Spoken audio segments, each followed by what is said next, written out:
I think you should start out with a canvassing program, put some pricing together, go find yourself a unique door that nobody else has so you can have a differentiating product, and do the canvassing thing and see if you can get any particle fill with that first. That way you don't have any advertising costs. It's just you beating the street. Maybe you get another canvasser with you or to divide and conquer. Set up HubSpot, let's track your leads, all this stuff. Let's go that route and see what happens. How can you help us, though, continue to help you? First, please subscribe to the channel. Like us. If you listen to the audio version, leave us a 5-star review wherever you can. If you see our posts, please share those posts, share the content, and link back to our law firm website, which helps us to continue our SEO marketing and grow our firm and help small business owners.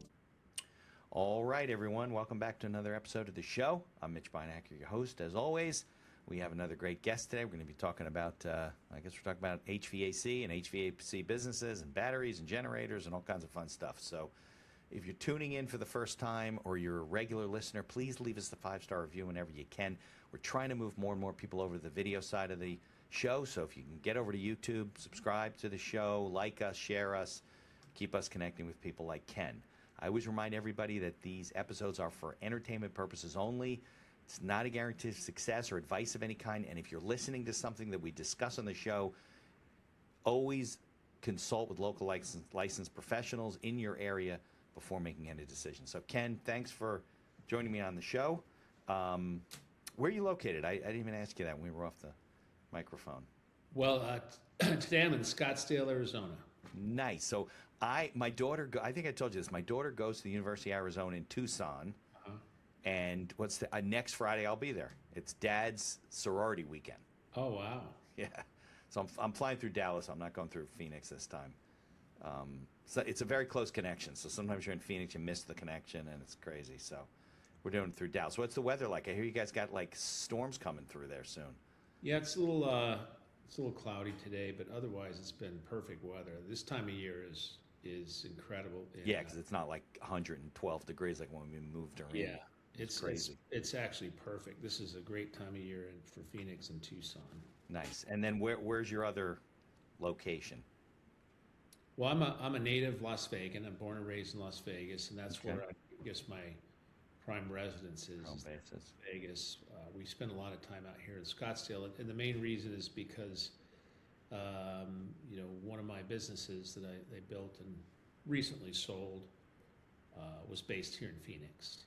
Got it. You're still consulting with them? Is that where you're going out there? Yeah, I'm the chairman of the board and board member and a advisor to the company. All right, cool. Well, we'll get into that so let's go back to farther back in your career when you got started in business and how you built the HVAC businesses and so forth. Can you take us through that? Sure. Okay. Let me kind of give you the overall background in Perfect. that, I started holding the flashlight for my dad when I was 10 years old, working on air conditioners and working every night and weekend and all summer long in Las Vegas up on roofs. And I learned the trade side by side with my dad. And to the extent that, when I turned 16, the day I got my driver's license, he handed me 3 service calls to go run after that. And Nice. Go fix air conditioners. So I was skilled in that. And, about when I was 25, I guess, unfortunately, he passed away early. And so I bought the family business from my mom. My first acquisition when I was 25, which was me in a van. Got it. So you didn't take it over. You paid your mom some money for it so she'd have some money to live on, and you literally bought the business, but it wasn't. Yeah. It was just a van. So it was a van, and she answered the phone and did the books, and I did the work. So nice. Okay. And you were how old at this point? I was 25. Okay. Well, that's hard. Yeah. Okay. So you took over the business. What shape was the business in at the time? Did it have a lot of customers? Was it growing?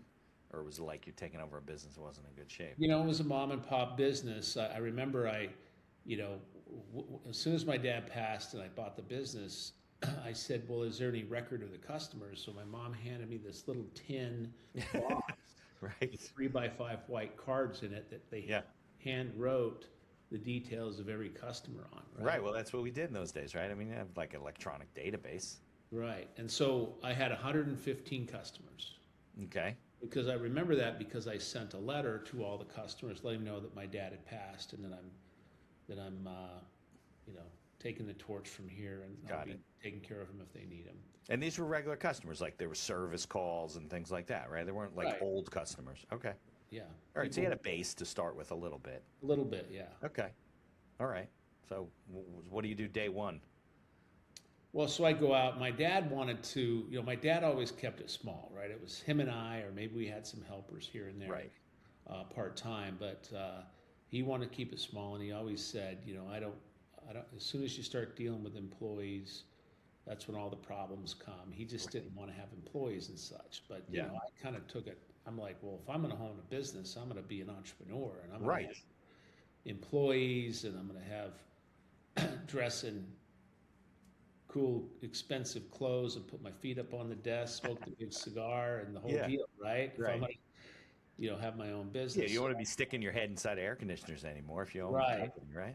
So that was my game plan.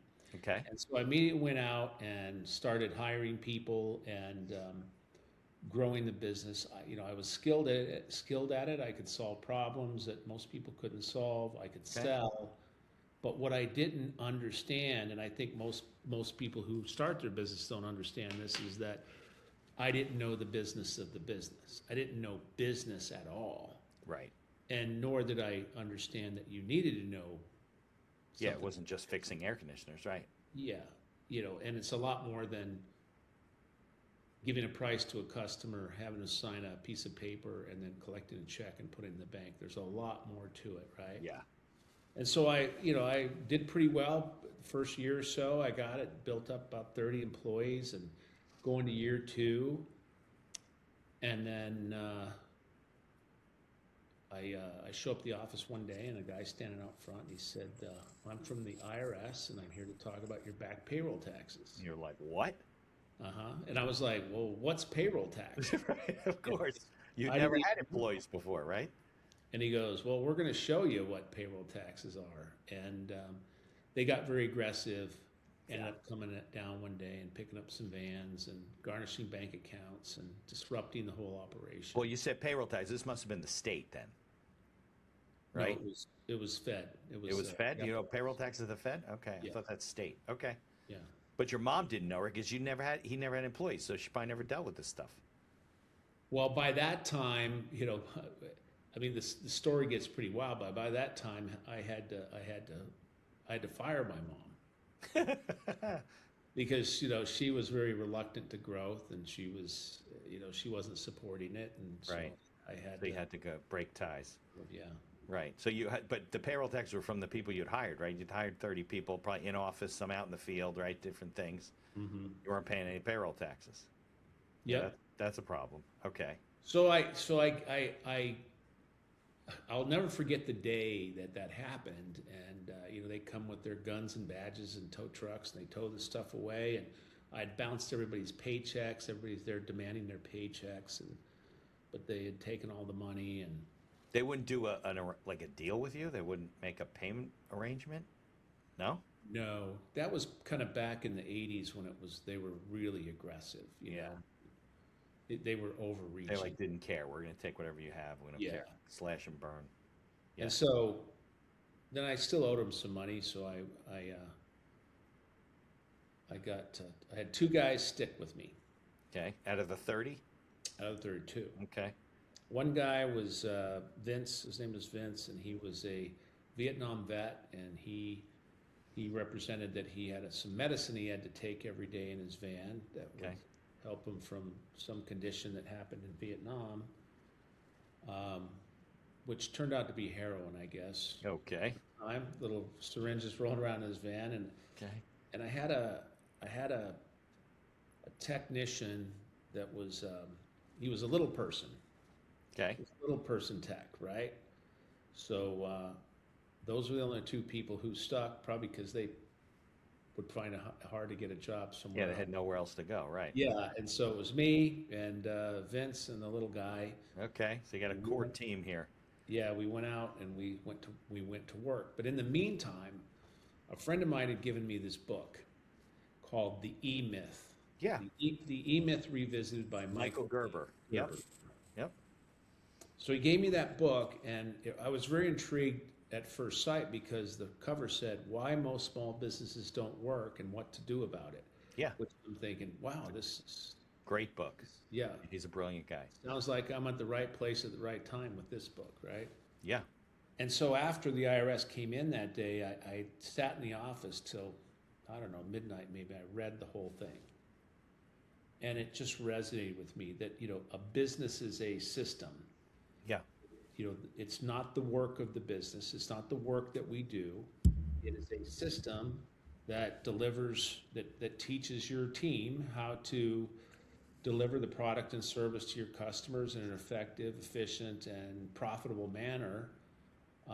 And where you pay your taxes and you put everything in the bank and you have good financials and you have it all done correctly, and you can duplicate that system over and over and over and scale it. And so that really resonated with me. I started to really understand what a business was. And so I went, every day I would get up, I would go out, sell an air conditioning job. Vince and the little guy would go put it in. I'd collect the money. I'd go back the next day, cash the check because no one would take my checks at the time. And I would buy the materials with cash, and I'd go do it again. And in the meantime, I began to build my business system. What happened? So the whole thing with the IRS kind of screwed up all of your relationships because they went after. Yeah, they bounced my vendor checks. So that's like cash only, right? Yeah, so I was cash only for a while. Now you still had the client list, right? I mean, the customers were still there to do business with, no? Yeah, and I still could go out and get business. I mean, Okay. I was, even though I was in really dire times, I still could go out and sell a premium priced and premium quality job and make some good margin dollars on it because one, I knew how to do that work. Right. And, I knew that I had to make decent contributions to this debt every single day to get out of it. So I did that, and that's how I got out of it, and I built my prototype system. And as I built my prototype system, as described by Michael Gerber, I started to grow. And then the vendors came back and said, we want to open your accounts back again. And then the local guys wanted to come work with me because I was growing, I was showing some promise. Right. And shortly after that, I morphed into the leading HVAC brand in Las Vegas when I was in my early 30s. So you had like branded the company. People knew the name. It was systematic. You had a way to run the business. And now you're cooking with gas. Right. And then I started buying my retiring competitors, my bankrupt competitors. Yeah, the guys that weren't doing it the right way. Struggling competitors because I had figured out my own broken business and I had a system now. Right. And I was attacking the business with the system. And you I can't knew. tell you how many people. So over the years, I'll get to this. Because of this system and this journey I've been on, now I've been able to build and exit 6 profitable businesses in my career. Not all HVAC or not necessarily? All HVAC plumbing related businesses. Currently, I'm on number 7, which we're in the standby power business, for homes to put batteries and generators. Yeah, we're going to get into that, the Kennerator. Yeah. Okay. But you're right. It's a system. It didn't really matter which business it was. You knew how to make it work. So let me ask you this question. When you go and you buy a guy who's retiring or a competitor, they're in your area or they're out of your, so what are you buying? What do they have to offer you that you're buying? Is it the customer list? Can't be the equipment. I mean, you get access to the equipment. So what are you buying? So in the essence of what I'm buying in that equation is I am buying the relationship between that particular brand and a customer, right? So you're buying the access to the customers through their relationships. And those customers are stickier because they have a relationship, number one, so they're relational customers, and number 2, they have an immediate need and when they're calling. And so as long as you can handle the handoff really carefully and get the customers with a level of confidence that I'm going to do as good a job as or better than their last contractor that they were used to, then the the closing rate, the close rates, and the Much stickiness higher. of the customer is a lot better. So And part of the usually, deal was that, I can buy them for 20% right? what trying to buy a lead on the internet cost. Yeah, of course. And part of the deal was these guys had to stay on for a period of time to help with the transition and passing on the trust, right, They, to you. yeah. So, right. Okay.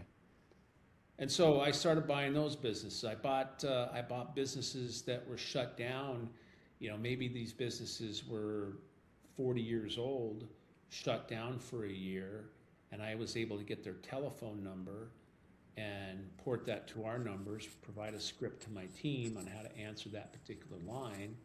And I've had many cases where buying a phone number for a couple $1,000 Right. from a defunct contractor, I'm making $1 million a year off of it. Really. And Many. you're answering the phone as the old company, like you bought their name and the whole thing, right? Well, I've tried different variations, but yes, I've done that. I got a DBA on that particular name and attached it to my license, and I've done that. I've done answering the phone with, at one time we had over 40 different HVAC brands ringing into our office of defunct businesses and phone numbers and all this stuff I bought. So we would answer it, air conditioning, plumbing services. And then, they'd say, is this Joe's refrigeration? Yes. Got it. So you would be more generic for them to say, oh, am I reaching the right place? And be like, yeah, Yeah. absolutely. But then over the course of time, we figured out it didn't matter too much. Right. We were still converting the customers because we did a lot of front end work to bond the customers to us. Yeah. But so then I started building with acquisitions. So now I got my system, and here's what really stuck with me, this system, and I'm a systematic person, right? Yeah. I think linear, right? And I think, like, for my days of repairing an air conditioner, you turn on the thermostat and all these things begin to happen to produce cold air. I can visualize that in a business too, right? Okay. And so the thing that resonated with me most is that Michael Gerbers talks about the 7 centers of management attention. So here's the 7 pillars of things that need to be attended to every single day to run a business system. Number 1 is leadership. And that's what's the direction of the business, where is it headed, what are the standards you operate by, what are the core values, all this stuff, who's the leader.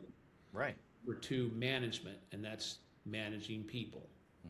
All the functions of manage people, job descriptions and training and employee reviews, everything to do with managing people. Yep.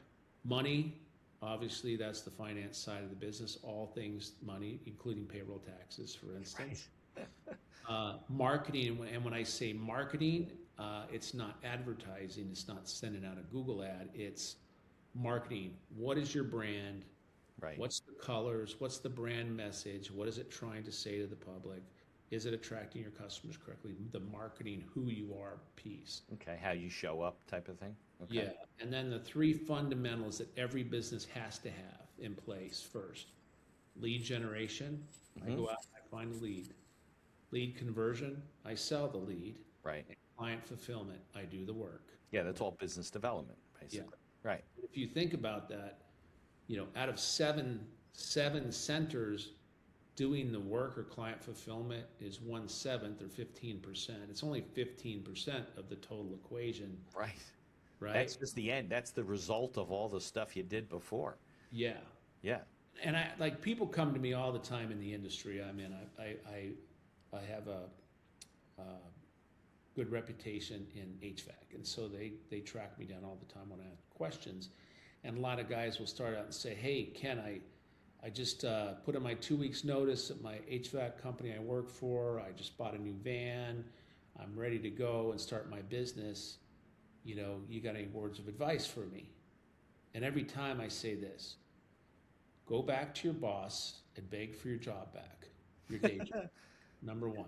Right. Number 2, go to this best practice group or that best practice group, depending on what the circumstances on what kind of business they're in, and learn the fundamentals of the business and build your business system before you get into business. So you Learn the fundamentals of lead generation, lead conversion, client fulfillment. Everyone just knows client fulfillment. They don't know how to get a lead, and they barely know how to sell. I know. Pick up the low-hanging fruit usually. Yeah. And then all the other aspects. So go learn that stuff first, build your system, then go and execute your plan, and your likelihood of success will be exponentially better, right? Yeah, no, absolutely. I was just talking to somebody earlier today, and it's so true. People tend to leave, maybe they're dissatisfied at work, whatever. They leave their job. They do what seems natural to them, right? They get a truck, they get business cards, they get a website, they get a phone number, they do all this stuff. But if they don't have that whole business development, lead generation piece figured out, and all the other parts obviously fit in there, but if you don't, that's what you do have to do at the beginning. Like if you don't have that figured out, you're dead in the water without cash flow. It doesn't matter how great your product is, how you show up, you're real professional, you got great uniforms. If you haven't figured out the piece about who to talk to, where you're going to get your business from, the rest of it is just an exercise that's not really going anywhere. But if you have that answered up front and you know where you're going, then all the other pieces make sense when you're doing them. And I don't know if you find this specifically in HVAC, but business-wide, like generically, I find that as a shortcoming a lot of times. And especially in your business, a lot of mom and pops on the residential side, at least in my area. The bigger ones are commercial contractors, but the local guys are mom and pops that are servicing homes usually. Yeah, and they get caught in this terrible cycle. They don't have enough jobs. Right. So they typically go in and underprice themselves because they're so desperate for the work because they got to eat. Yeah. And so now they just did a job they don't make money in, and it's this death spiral that happens. Right. Yeah, because they're spending more. They don't realize that the cash flow is keeping them going, but they're really losing money. I think a lot of people during pandemic realized, especially if you're in what was a good one, like a restaurant that would shut down. All of a sudden you had no cash, and you're like, oh my God, we're not making any money, and hit the skids. So the first thing we do though, when we evaluate a new business, like this sixth one I built, I'll come in and evaluate, say, what's it cost to get a lead here? Yeah. Number one, how plentiful cost of leads, customer what does it acquisition, cost? right? What is the customer cost of acquisition? Yeah. Number one, and really examine lead gen, lead conversion. Number one, because to your point earlier, without a lead and a sale, you got nothing. You got nothing. You got some equipment and a truck you're paying for. You just have expenses. You don't know where you're going. And I don't think people really, maybe they're afraid or whatever, they don't answer that question up front. They and really this should. Old school, word of mouth, the best advertising there is, yeah, it probably is, but those days are gone. Yeah, no, I think the networking and the word of mouth supports the marketing, but it's not enough to just rely, well, no, we really just do business on referral. Well, that would be great if you could just get everyone's referring you business. But in today's world where it's so much noise and everybody's marketing to you, screaming for it, you have to, even if you don't sell on the internet, you got to be on there. That's where people are looking. You got to have a presence. You got to have a brand. You got to seem professional. And it's not so hard nowadays, it's really much more accessible for small business owners. But I don't know. There's several industries, trades that are, really ripe for the kind of stuff that you were doing in the HVAC. Well, let me tell you an interesting story. I'll try to make it short, okay? No, we got plenty of time. So I go to my daughter went to USC in California, right? And so she had a graduation party, so we went to LA and we went to the party. So I start talking to some of the kids that are there, and a lot of the guys were interested because they knew I bought and sold companies, and that was interesting to them. So Sure. we're grouped around talking about that. And so there's one kid there that, like, he looked a little bit different, had long hair, and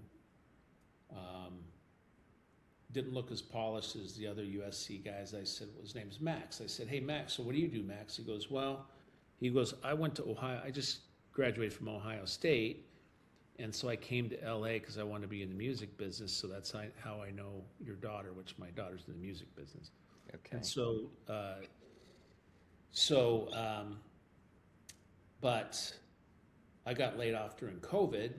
So I bought some Korean liquor stores. Now, this is a white kid from Ohio, right? I go, Korean liquor stores? Like, how'd you get that? He goes, well, I always wanted to have a business, and it was the only thing I could afford. So, Okay. Now, what's a Korean liquor store? It's a liquor store in like a Korean area, or is yeah, it in okay, LA.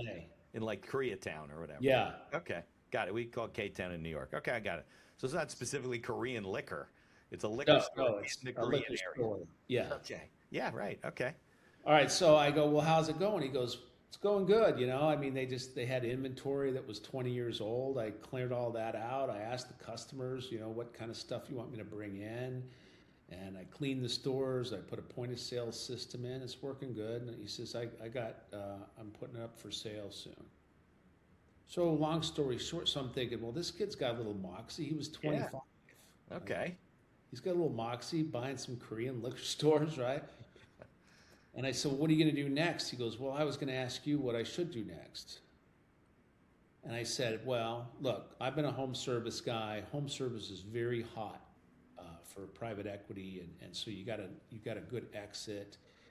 Our last deal, we sold for over a 20 times multiple, which was unheard of at the time. And And 20x sounds high for any industry. yeah. Yeah. And so it's, I said, that's a really easy to get a business to get into. And one of the reasons is because they have these best practice groups that you can go and get the fundamental information you need to build your business system before you start. You'll be educated and not have this terrible route that I had to take through the IRS and the Right. one guy and the little guy, right? So he said, okay, which should I choose? I said, well, go to Garage Doors. That's the latest one. And I'm happen to be speaking at a garage door convention next week. Once you come out to the convention, you can see what it looks like and touch it and feel it. See So what selling, installing, and servicing electric garage doors. And you don't Yes. need a license for that like you need with HVAC, right? Yeah, you need a contractor's There's license. contractor's license? Okay. But it's not like some crazy thing. No. Okay. So anyway, so he comes to the convention. End of the convention, he comes to me, goes, okay, I want to do this. This is what I'm going to do. I'm going to build one of these. I said, okay, cool. So I said, well, you got to join this group and get the material and start building your system. A month later, he calls me up and says, hey, you know where I can understand the financial side of the business, the margins, the KPIs, the this or that? I said, doesn't the group have that? He said, no, they said they haven't got that out yet. I'm like, wow, that's the basics. I said, okay, go to this group, call this guy, and but it's for HVAC. So wherever they say HVAC service on all their materials, you think garage door service, and whatever they say HVAC replacement, you think garage door replacement, because it's the same margins and the same. The margins are the same, and the fundamentals are the same. Right. The pricing methodology is the same. Okay. It's just different cost, right? Right. So he says, okay, cool. So I said, it should take about a year. So he calls me back in 60 days. Okay, I'm done with the program. I go, you're done with the program? He goes, yeah, like I want to get this done. So I just made it my job and I got it all done. And I have my all plan. Would you like to see it? And this kid sends me this plan and it's perfect. Like the guy really did the work. He understood the margins and this is like basically a business plan, an operational manual, how he's going to run the business. Exactly. So Okay. he takes off. He goes, okay, now can you help me? Figure out how to get my marketing going to get calls? Okay. And I said, well, listen, you're in LA, and that's really expensive adult market to try to advertise in, especially as a new business. And Ken, when was this? How long ago was this relative to like the internet and stuff? What year was this? Do you remember? This was last year. Oh, this is recently. Yeah. Oh, okay. Yeah. So all of his options are there. Yeah. Okay. But it was just expensive to try to get a brand up and going in LA, highly competitive, Yeah. you know, you know, you can advertise in LA proper and get calls in San Diego. It's just a very difficult. Okay. So I said, look, when I was at my daughter's house and she's remodeling her house now, every third house in these neighborhoods are getting remodeled. Yeah. I think you should start out with a canvassing program. Put your some pricing together. Start a canvassing program. Go find yourself a unique door that nobody else has, so you can have a differentiating product, and do the canvassing thing and see if you can get any particle flow with that first. That way you don't have any advertising costs. It's just you beating the street. Maybe you get another canvasser with you, or to divide and conquer. Right. Set up HubSpot, let's track your leads, all this stuff, but let's go that route and see what happens. So he goes out, he finds a garage door, I didn't know they existed, but a flush mount door. So it's the newest thing, a flush mount garage door, and he became the only guy that could do this door, right? But what does that mean? What's a flush mount garage door? You know, usually they're recessed from the front of the house, maybe 10 inches or something. Yeah, like 10, 12 inches, because you got the panel on the side and the whole thing. Yeah, Okay. this one is flush with the edge, so it looks like one flat wall. So the house is very modern then. So it's Very modern, yeah. Okay. So he had that, and all those LA houses are kind of modern anyway, right? Yeah, so so it he was a fits, hit yeah. immediately. And I said, just charge the retail price, no different than you would charge a homeowner, even though it's new construction. Build the value. I helped them say, this is how you build the value with your product, and go out and get these jobs. So this kid, what did he do? He followed my direction. He got in the best practice group. He built his business plan. He clearly understood the business. He got himself a mentor, AKA me. He goes out, he starts canvassing, does $1 million in sales, in good quality, high margin sales his first year. Yeah, because he's just doing what you tell him to do. He's just doing it. Right. Right. Executing Yeah. He's running a business playbook. He's running a business system. Right. Right. And now he's successful. So then he came to me and said, okay, now I need to probably get some capital to grow. And I said, I'll throw in the first $1 million. Okay. So I'm investing in this kid because Right. Now you're loaning him the money, or you're an equity partner? equity. Okay. Yeah, so I'm coming in, and now we're going to take the model and continue to scale it. But in the meantime, all this is going on. He gets, he's out like Beverly Hills area, right? So he's working on because they're high-end products, so you want to be in a rich products, area. nice stores, and then he gets attached to some people trying to rebuild their house in Pacific Palisades when they had the fires. Now, I talked to him yesterday. He's booked out in appointments right now, 4 months. That's far? That far because of this Pacific Palisades. I go, well, we got to speed that up. You're going to lose some of these leads. Right. They need this stuff sooner than that, right? Yeah. So let's go get the sales team in place now. But we're going to hit. We're just going to hit right place, right time, and he'll be off to the races. Right. In the meantime, we'll build a service agency inside that with the doors that are getting installed.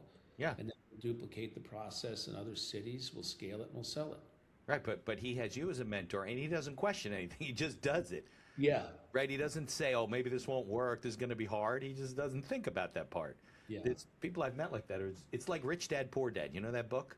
Oh, Like yeah. he didn't know any better. They just told him, buy a house. If you get 3 houses, turn it into a building. And, and he just said, okay. And he just kept doing it. And that's, a lot of it is, like you said, execution is a lot for just executing. Time has a way of doing things, and then something happens like that where you're doing it right, and the situation is precipitous, like the fires, unfortunately, where everyone needs your service and everyone wants your product. I don't know, how did he even find this product?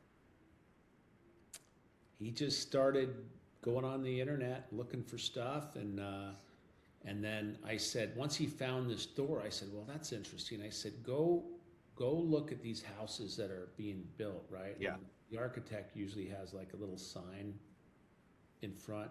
Oh, yeah, right, sure. Go contact those architects and tell them you're the dealer for this flush mount door. And he said, he goes, man, I got 4 meetings the first day with architects, and every one of them's like, we've been looking for people for months that would do this for us. Nice. And then they design the houses, and they have to use his doors because it's part of the plan. Exactly. Wow, that's a hell of a story. It's a hell of a story. So, but at the end of the day, it goes like this, Mitch. Go get yourself some business training on the specific business you're in. Yeah. And it doesn't mean you don't have to you don't have to be an HVAC guy that, that worked in the field for 20 years before you go out and learn the business of HVAC. You can be a sharp, disciplined executor, and go take the classes, understand it, build your business plan, and go in and execute the plan.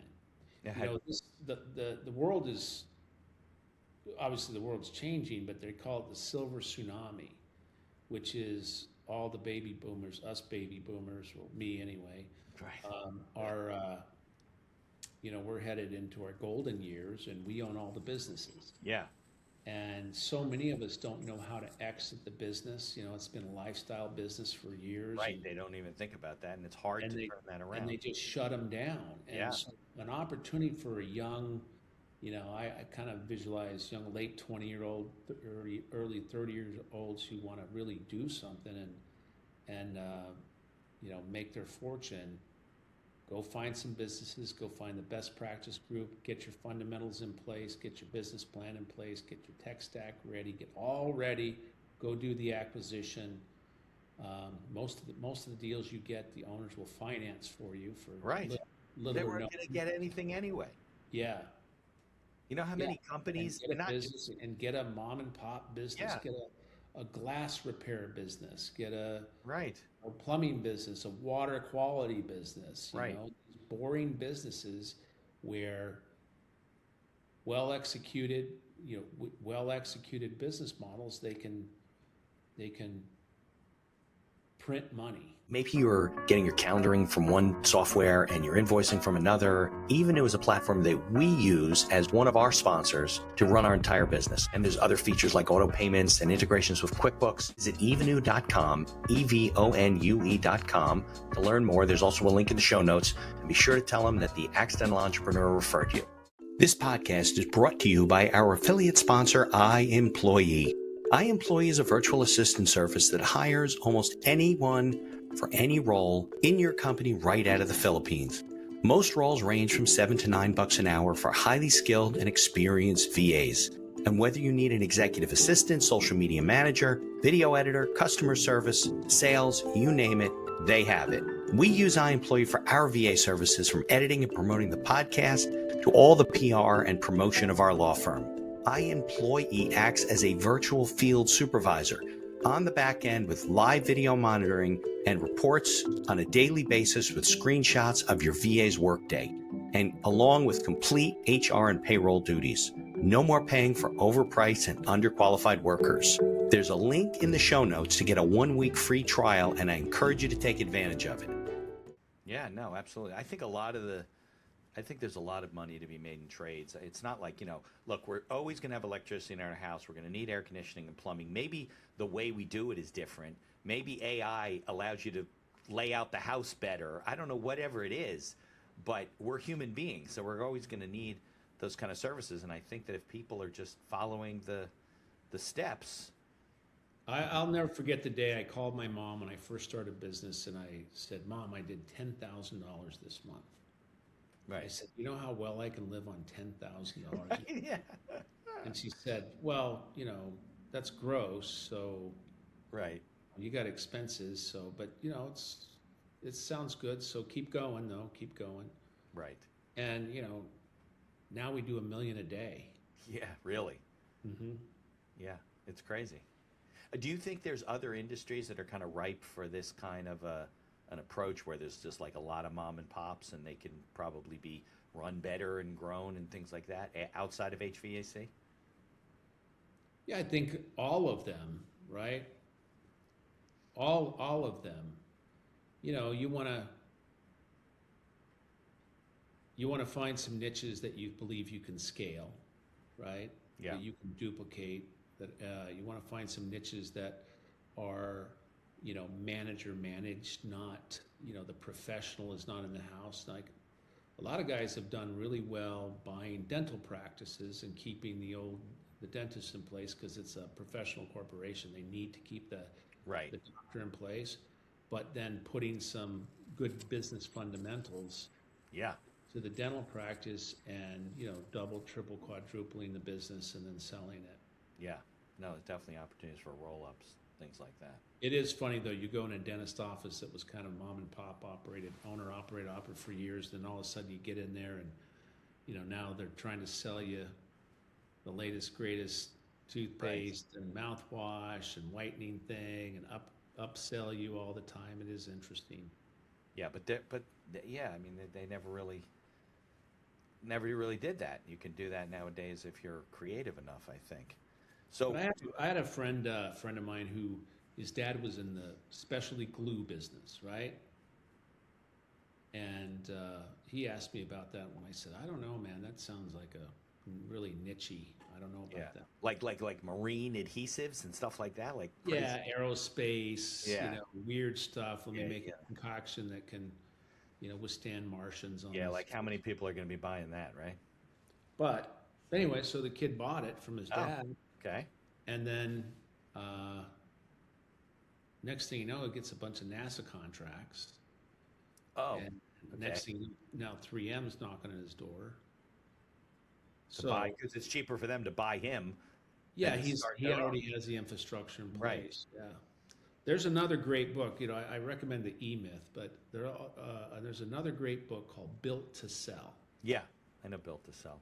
Yeah, so Built to Sell is a great book because it really is a clean, succinct method to how someone should think about arranging a business that's saleable. Right. And in this particular case, this guy built a business that he sold to a bigger marketing firm that just put a new division in their business. So, you do have to think about the exit strategy when you're... Yeah, well, that's the thing. Look, I do a lot of business transactions in the Northeast.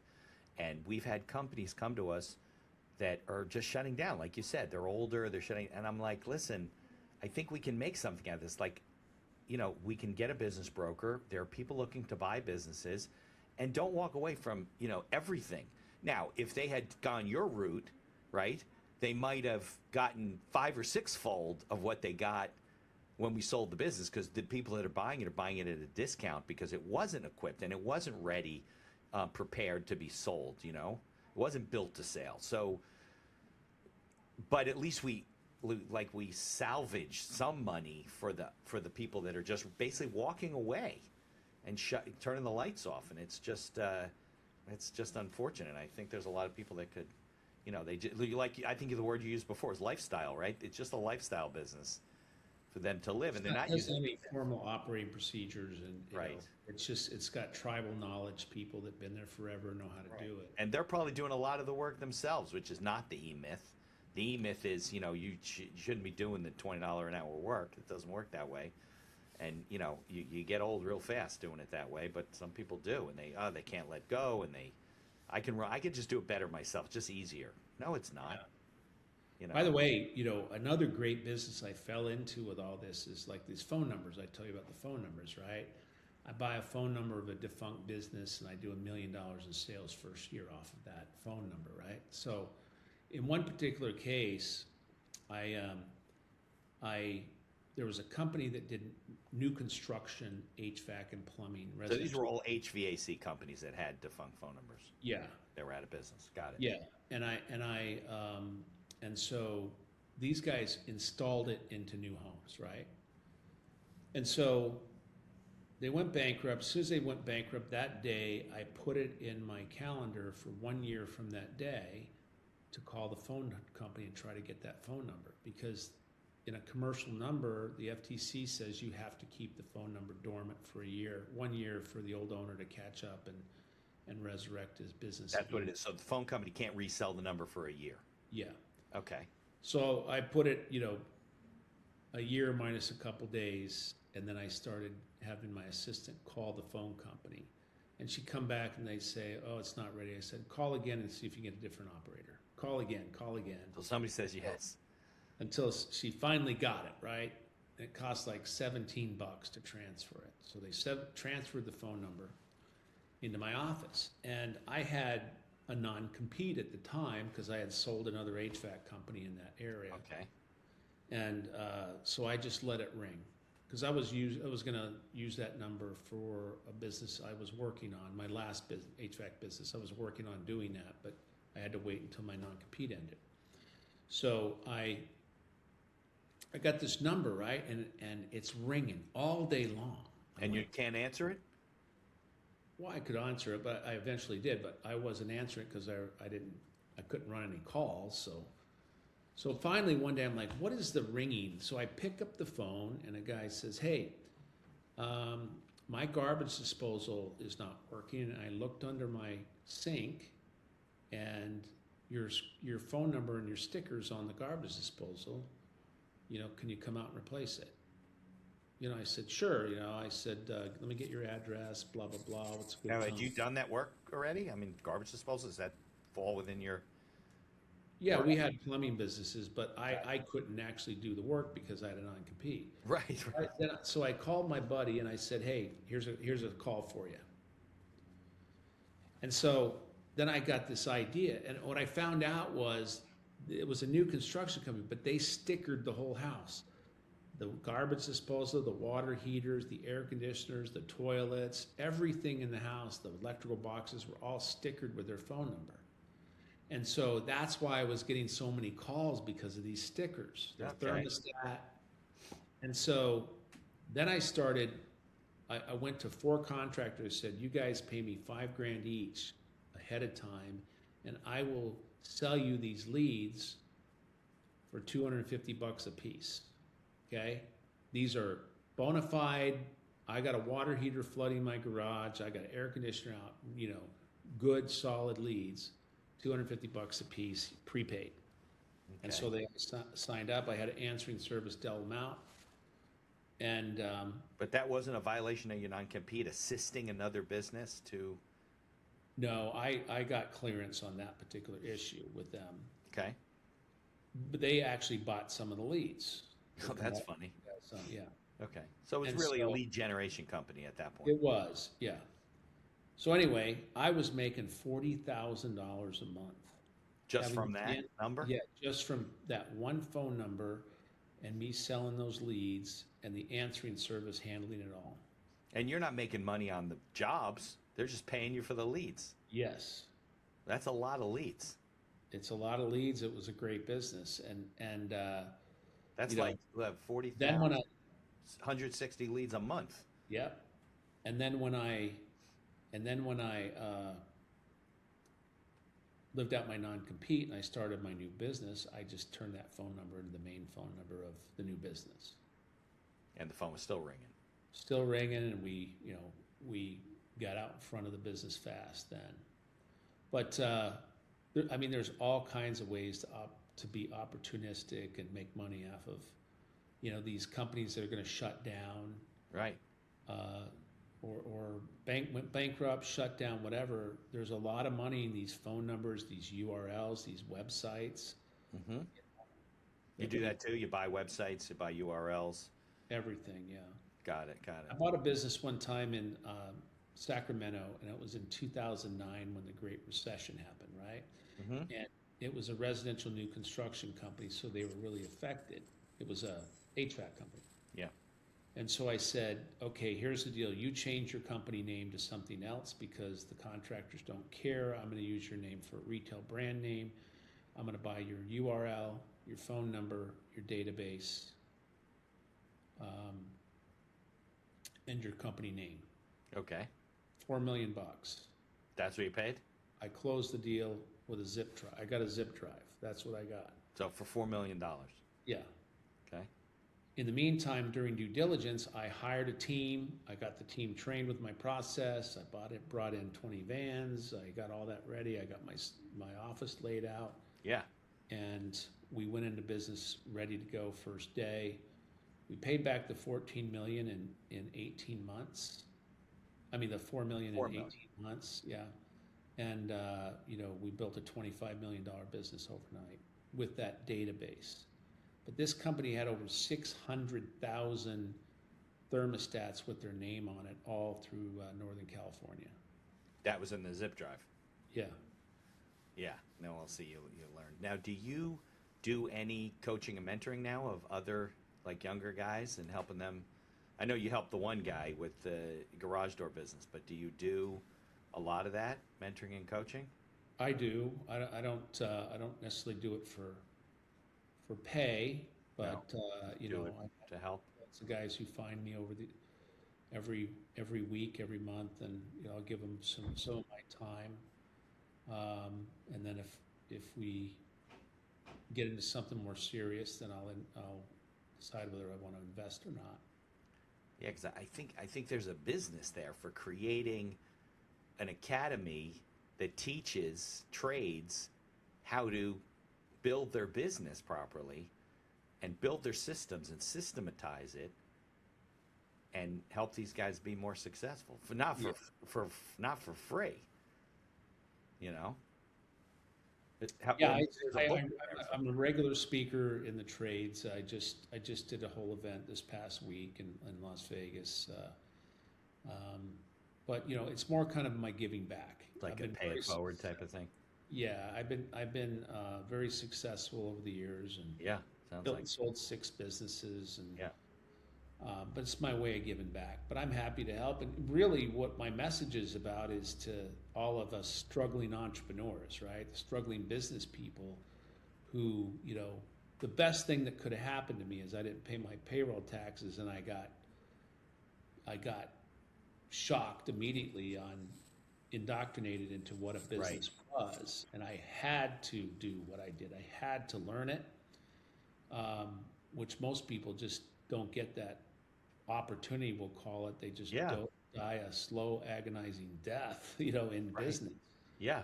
And so I like to, my goal is just to kind of, if I can help somebody stay away from that trouble and pain and potential failure, I think I've done good. Yeah. You know what the funny thing is, though? I don't call them failures. They're more like learning opportunities, right? So you tend, if you're successful all the time, you're not really prepared for the time when you run into problems, the IRS shows up or you do something wrong. So it's like it's a little irony, I think, of business. Like you have to fail to learn, but you don't want to fail. You want to be successful, and then you don't learn anything. So tell me about the current business, the generator battery business. Why'd you get into that? What opportunity did you see? What's going on with that? Well, over the years, I've developed this business development team, right? I have a team of people, 4 people that have been with me for a long time who have kind of been by my side every time I want to do a new venture. Okay. The team will come in and we'll make our plan. And they will execute on the disciplines that I describe and get the businesses. We'll acquire some businesses usually and get them systemized, right? Okay. Yeah. All operating in concert. So in 2024, I had my team. We had done the HVAC business. We took a couple years off. We said, okay, what are we going to do next? So to keep my team going, we said, okay, let's do standby power. Okay. One, I think it's a great emerging market. The demands and the demands on the grid are going to be enormous over the years with AI. The weather changes are causing more problems, right? That stuff, yeah. The social unrest, who knows? Yeah. So I think power is going to be a great business. It's highly fragmented and underserved.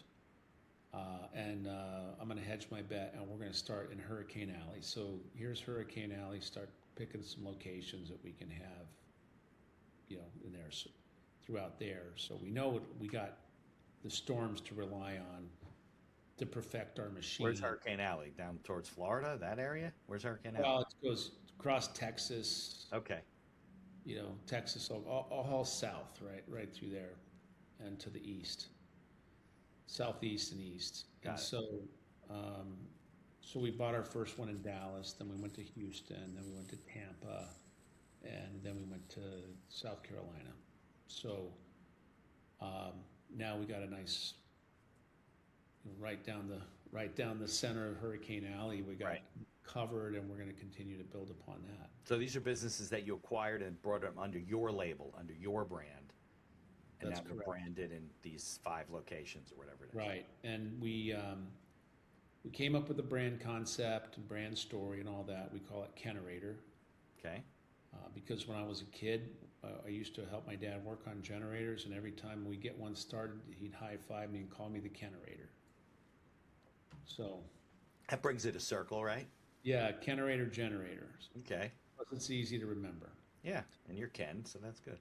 Yeah, so we bought 2024. We bought 14 million in revenue. Okay. Acquired revenue, LTM last. They're 12 active businesses, so they're generating business. Okay. None of them were really making much profit. Year 2 with the same book of business, we did 40 million. So we grew from 14 to 40 year 2. Right. Plus your margins, I'm sure you improved tremendously. Significantly, yeah. Yeah. And so we, includes the closing ratios, our margins have doubled. The business weren't making money. We're making a on plan, but budgeted profits. So, it's coming together, and we've grown it from 14 to 40 in 1 year. Right. So 14 was the combined revenue of all the locations you acquired, and then you grew that whole group because now it's one name, right? They're different locations to 40 million. Right, to 40. Now, all home generators, and do you have batteries too? Yes, we have batteries as well, yeah. Okay. Like what? What kind of batteries? Power tool batteries, car batteries? What are you selling? No, it's whole home batteries. They go in your Oh, garage. like Tesla wall type of things? Yes. Got it. Okay. We don't sell that specifically. But it's the same but concept, it's right? the Same concept. So, Got it. the ideal setup is to have a battery and a generator, and the generator is really there to charge the battery bank, and you're really running off a battery bank, not the generator all the time. Right. Okay. Makes sense. So anyway, that's the business we're in now, and we every year, every time we do a deal, we create the 1,000-day plan. Okay. That's And so- like 3.5 months, right? A year. 1,000 days. No, it's 3.5 years. Yeah. Yeah, 3 years, a little bit more than 3. So the 1,000-day plan, and so we put together a whole plan, no different than a construction schedule, plan, budget, schedule, right? And here are the key components that we need to have built inside the business. Here's the people we need. Here's the assets we need. Investment, everything. Right. And when do we need it over time to get to a specific outcome? Usually, what we do is the last deal we did. We said, okay, we're going to 10x the current business in 1,000 days. So if it's doing $1 million of revenue, you want to get it to 10 million. Well, that's doable. I mean, you have 3+ years, especially if you have a blueprint for success that works. It is, but you got to stay on it to get it. Yeah, and everything's a little bit different, right? In different markets, whatever. Yeah, there's always something that's nuanced. So we go to the 1,000-day plan. And the last business I did, we had taken on an intermediate sponsor, a PE sponsor at 50 million in value. Okay. And I said, we're going to 10x the value of this company in 1,000 days. And we executed that plan flawlessly, and we closed a transaction on that business for 10x the value, the former value, in day 996. Because we approach it as business builders. We didn't approach it as HVAC contractor, Right. or entrepreneur. We approach it as business builder. We build businesses. We know all of the fundamentals. This is the foundation. This is the framing. Right. This is the stucco. And it's not different. What's that? There's nuances, but it's not different. It's you go and do, standby power versus HVAC. That's just the product that you're selling. You're still doing it basically the same way if you execute, right?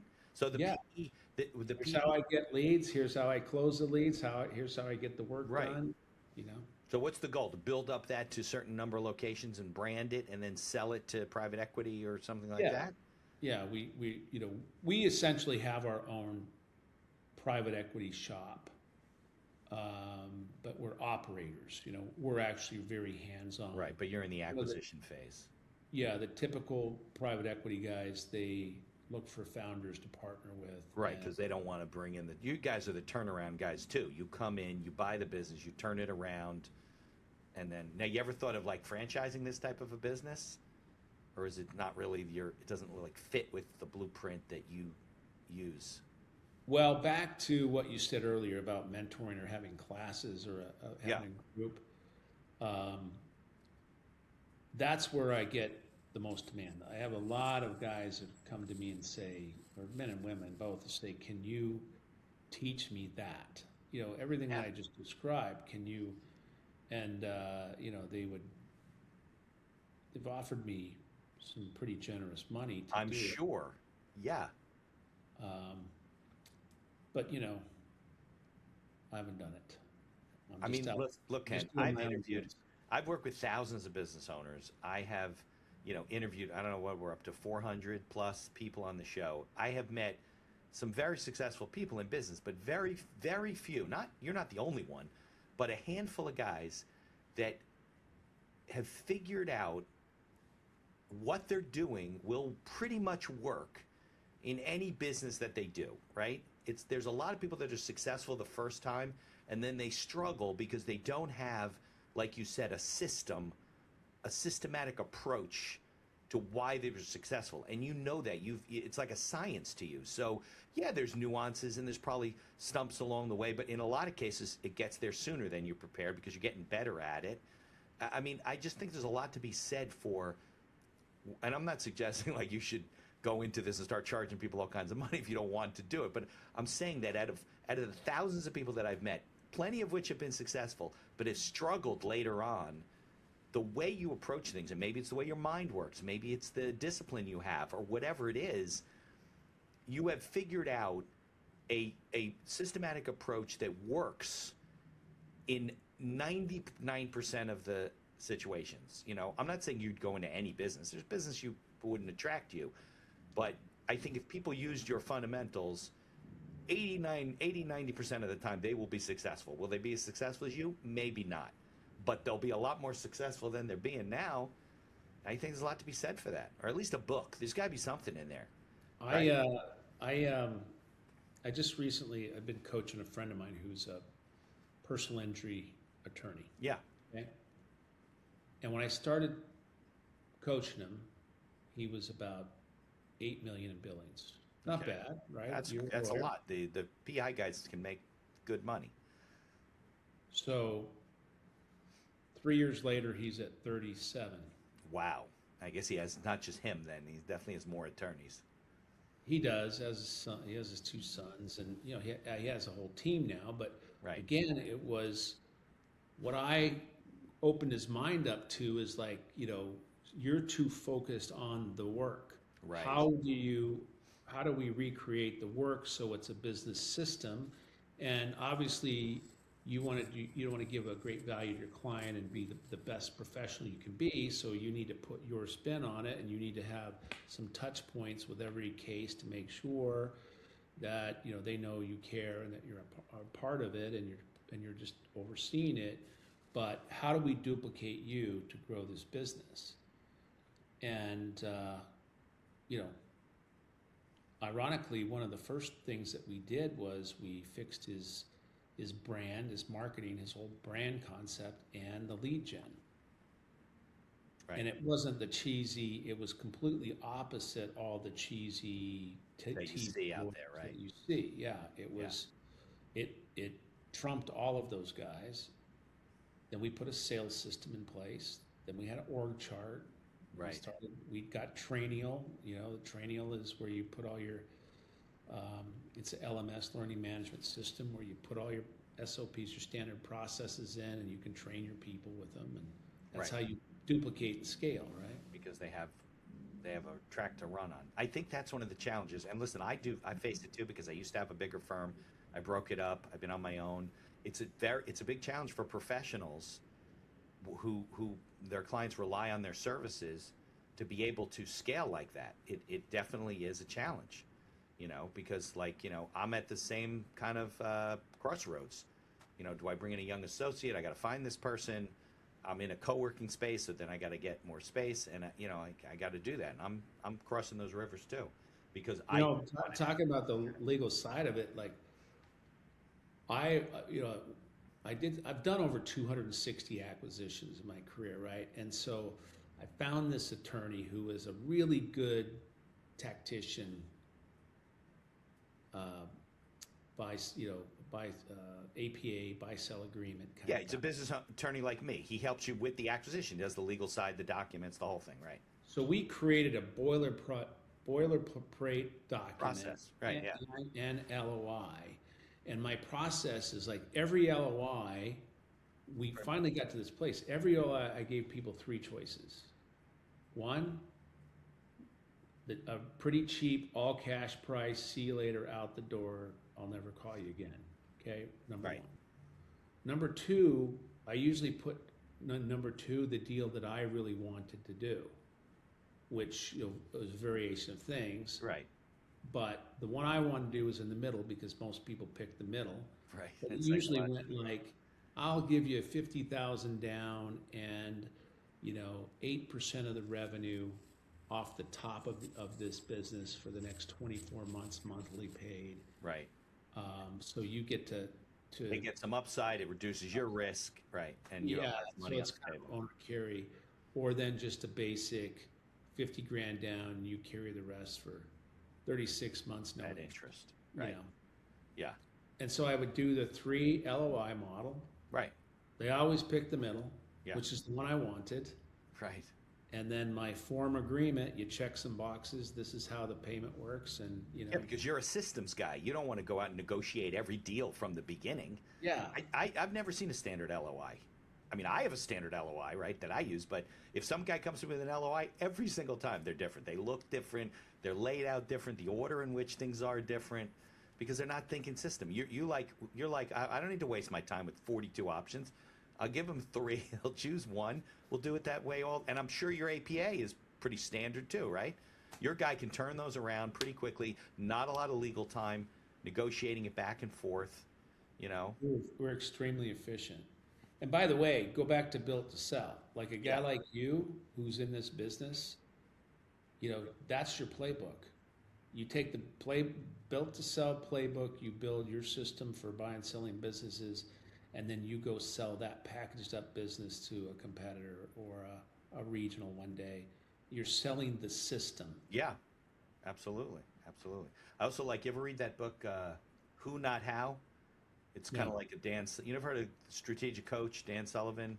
It's one of his guys that wrote the book about, it's not about how you do it, it's who you get to do it, right? It's part of your system that you shouldn't be doing things. If you're going to be successful and wealthy, you're not going to all 5 locations and selling generators.